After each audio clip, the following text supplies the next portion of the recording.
Hi and welcome. You're listening to the X22 Report. My name is Dave and this is episode 1163A, and today's date is December 27th, 2016, and the title of the episode is First Cash Ban? Now Europe proposes confiscating gold to crack down on terrorists. Now, before I get started, I just want to make an announcement. I placed an interview on the X22 Report Spotlight with Louis Camersano. You can go over to YouTube, type in X22 Report Spotlight. It should bring you right to the video. Or you can come over to the x22report.com site, scroll down a little bit, look over to your right-hand side. You'll see the video there.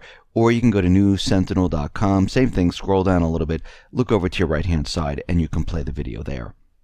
Let's get into the economic collapse financial news. Now, today we can see the market is inching its way up to 20,000 points, and we can see all over the corporate media, the financial channels, they're telling us that will it get there? We don't know. And we see it bobbing up and down as we move closer and closer to Friday. And I still believe when we look at the situation right now and what they've been doing, it does appear that they are going to push the Dow up over 20,000 points when we hit Friday. Now, of course, this is not a sure thing, but when we get into their heads and what they're thinking and what they're trying to do, they're trying to make everyone believe that the year of 2016 and the 8 years that Obama's been in office, the economy has been incredible. And to finish this off, what they need is the Dow at 20,000 points.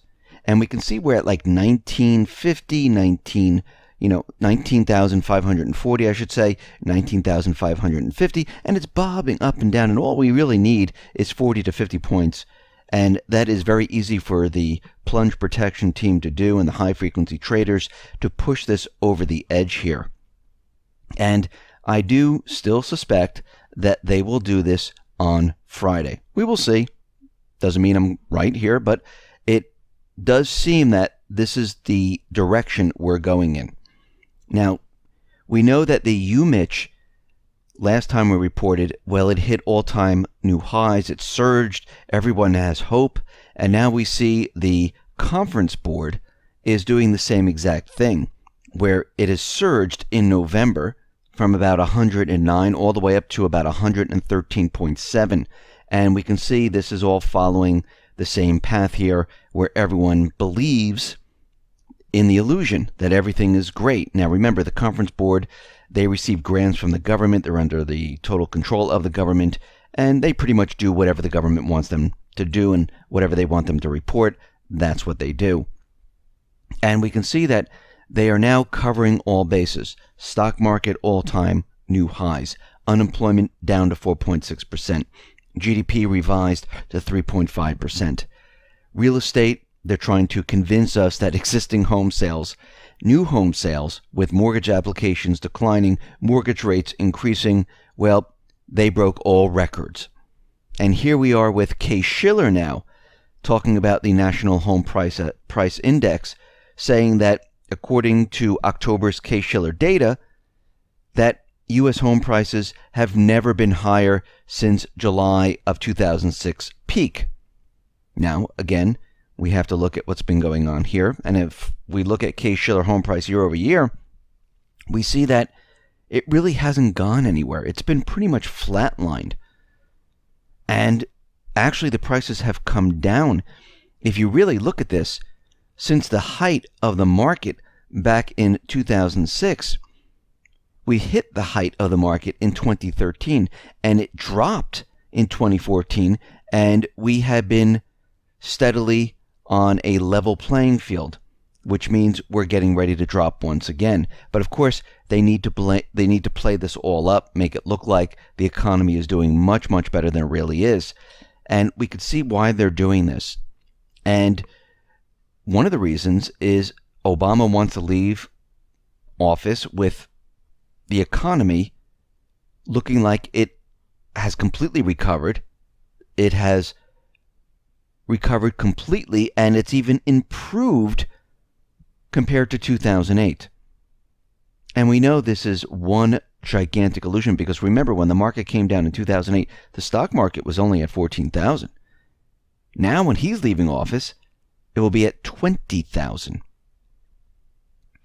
But we know that all of this because we've been looking at the hard data, the economic information, and this reminds me of 2008 with the subprime securities when everyone was believing that real estate was going to continually move up, the stock market was going to continually move up, that this party could never end, and there were a few individuals looking into the subprime security saying there is something very wrong here. And, they discovered this back in something like 2006, 2007, and each year that went by, they couldn't understand why the economy was still where it was. Why didn't it collapse yet?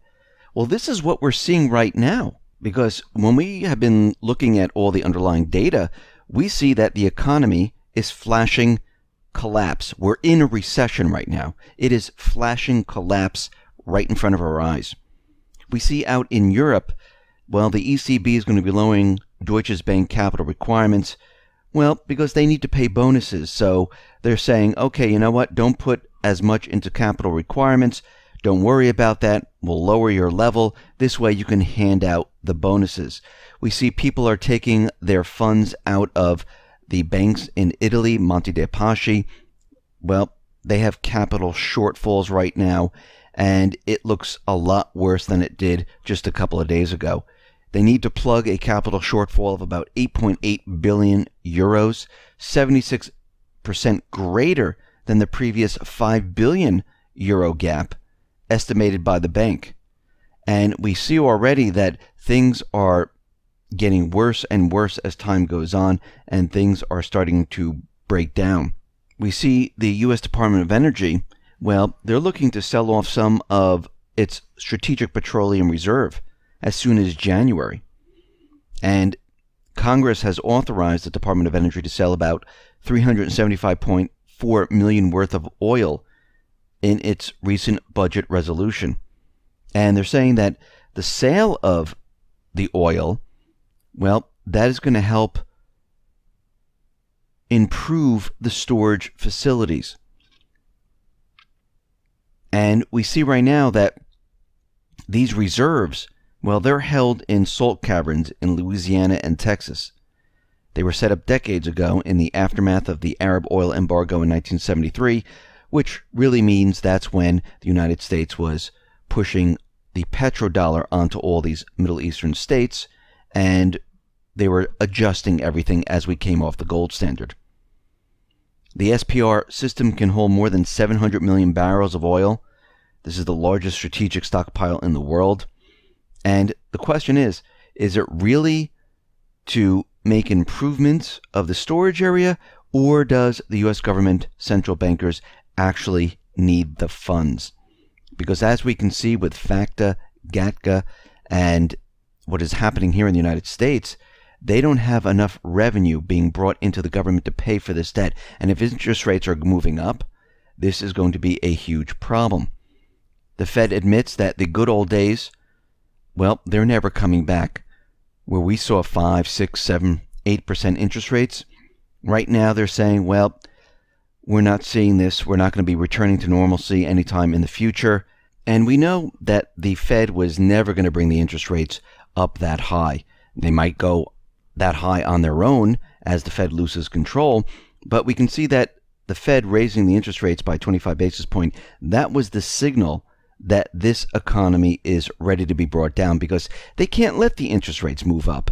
It would be a complete disaster. The debt, the U.S. government would not be able to service it. The housing industry would come to a screeching halt, and we would have major problems. So to me, it really makes no difference at this point, because we're headed towards a collapse scenario. And they know this. They know there's no other place to go. We see out in Europe, where it all started, where they were going to ban cash. We saw it in India. We saw them talking about getting rid of cash, getting rid of the 500 euro note. And now the European Commission, well, they're proposing tightening controls on cash and precious metals that are transferred outside of the EU under the guise of shutting down one route for funding of militant attacks on the continent. After the Berlin Christmas attack, which is a complete false flag. The EU is using the idea that they're going to go after terrorist financing. They're going to be going after prepaid cards. They're going to be going after cash. They're going to go after precious metals. They're going to be going after Bitcoin. And part of it is those people who are carrying more than 10,000 euros in cash, they already have to declare this at customs when entering the EU. The new rules would allow authorities to seize money below that threshold where there are suspicions of criminal activity. The Commission is also considering whether to set up EU-focused terrorist financing tracking programs. The Commission is also proposing common rules for the 28 EU countries on freezing terrorist financial resources and confiscating assets even from those thought to be connected to criminals. So, cash, Bitcoin, precious metals, prepaid cards, over $150 are all instruments of the terrorists, and they are now open to confiscation if you are a suspicious person. And we can see why they're doing this right now, because when this system comes down, they will need to confiscate funds. They will need the precious metals. They will need currency. They will need anything they can get their hands on.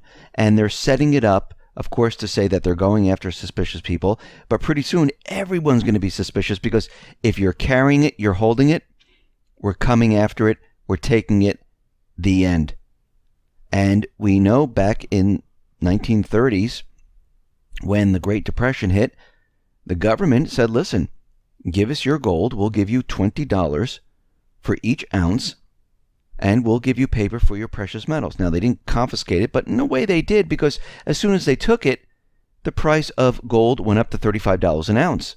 So you were kind of ripped off, because they needed the gold.